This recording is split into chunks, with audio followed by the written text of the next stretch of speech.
देश का आम बजट 1 फरवरी को पेश होने वाला है। अब ऐसे में मोबाइल एक्सेसरीज की कंपनियां भी इस बार बजट में सरकार से सहूलियत की मांग कर रही है।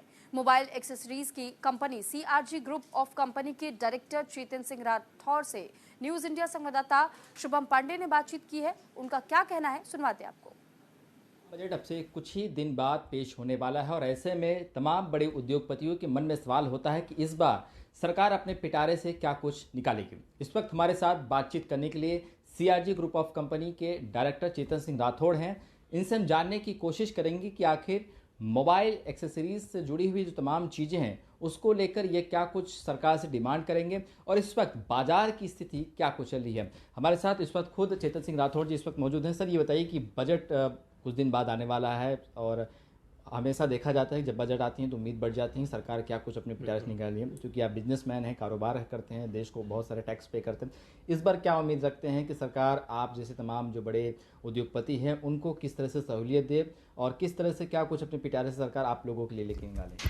हाँ, लास्ट 4-5 महीने से बिज़नेस काफ़ी डाउन है, तो लग रहा है कि अभी कुछ और गवर्नमेंट को भी पता रहेगा कि बिज़नेस डाउन है और हो सकता है दूसरे बिज़नेस भी डाउन होंगे ऐसे ही हमारे तो है ही है, तो उसके लिए कुछ स्पेशल कुछ मिले बेनिफिट, तो वही आशा करते हैं। और दूसरा है कि हमारा जो प्रोडक्ट है पूरा चाइना से इंपोर्ट हो रहा है, तो इधर मैन्युफैक्चर करने के लिए हमेशा हर साल हम आशा रखते हैं। इस बार भी यही रख रहे हैं कि कुछ बेटर ऑप्शन आए ताकि इधर मैन्युफैक्चर होए, क्योंकि अभी प्रोडक्ट बहुत सस्ते आते हैं, उसमें खराबी भी बहुत आती है, चाइना वापस भेज नहीं सकते हैं। वही इंडिया अगर मैन्युफैक्चर रहेगा तो उसको रिपेयर करेंगे तो देश का पैसा भी बचेगा, व्यापारियों का पैसा भी बचेगा और पब्लिक का पैसा भी बचेगा। सर, हम देख रहे हैं कि रुपया कमज़ोर हुआ पिछले कुछ महीनों में और फॉरेन डायरेक्ट इन्वेस्टमेंट की बात करें तो विदेशी कंपनियां ज़्यादा रुचि नहीं दिखा रही है। इसके अलावा चाइना में भी देख रहे हैं कि जैसे वायरस का प्रकोप दिख रहा है। आप इस बाजार की बात क्योंकि मोबाइल एक्सेसरीज के आधे ज़्यादा पार्ट्स तो चाइना से ही बनाते हैं, मैन्युफैक्चरिंग की जाती है।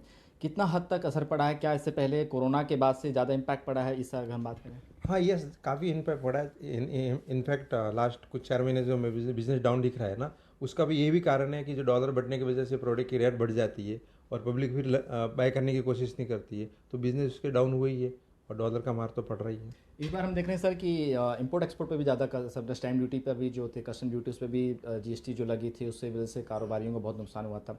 क्या उम्मीद रखते हैं कि जीएसटी की जो सहूलियत है उस पर सरकार और स्लैब कम करे? पिछली बार भी कम किया था चुनाव होने के बाद, इस बार क्या उम्मीद रखते हैं? नहीं, जीएसटी कम नहीं किया था, जीएसटी 18% फिक्स ही है। जब जीएसटी आया तभी से भी कस्टम ड्यूटी में कुछ किया था, हमारे कुछ चार्जर में 5% कम किया था और बाकी तो इतना ही है। और हो सकता है कि अगर दूसरी आइटम में भी 5% कम करके 15% कर लेवे।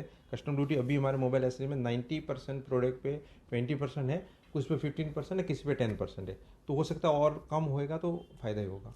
अगर हम मोबाइल एक्सेसरीज की बात करें सर, तो इस वक्त क्या सबसे ज़्यादा सप्लाई हो रहा है? अगर हम इंडिया से बात करें तो विदेशों में या इंडिया में जो हम बात करें, सबसे ज़्यादा किस पार्ट्स की जो सप्लाई इस वक्त हो रही है? हाँ, वेरेबल प्रोडक्ट ज़्यादा बिक रहे हैं, जैसे नेक बैंड है, अपना TWS है, स्मार्ट वॉच है, स्पीकर्स है, ये ज़्यादा बिक रहे हैं। उसके अलावा जो चार्जर है, बैटरी है, वो भी ज़्यादा है। चलिए, बहुत बहुत शुक्रिया। बिल्कुल, देखिए बजट आने वाला है और तमाम कारोबारियों की ये उम्मीद है कि इस बार जो कस्टम ड्यूटी है उसमें थोड़ी सी सहूलियत दी जाए। उसके अलावा भारत का रुपया जो इस वक्त कमज़ोर है उसे आर्थिक तौर पर मजबूत किया जाए ताकि देश की अर्थव्यवस्था को एक मजबूती मिले और इसके साथ ही भारत में जो आयात निर्यात है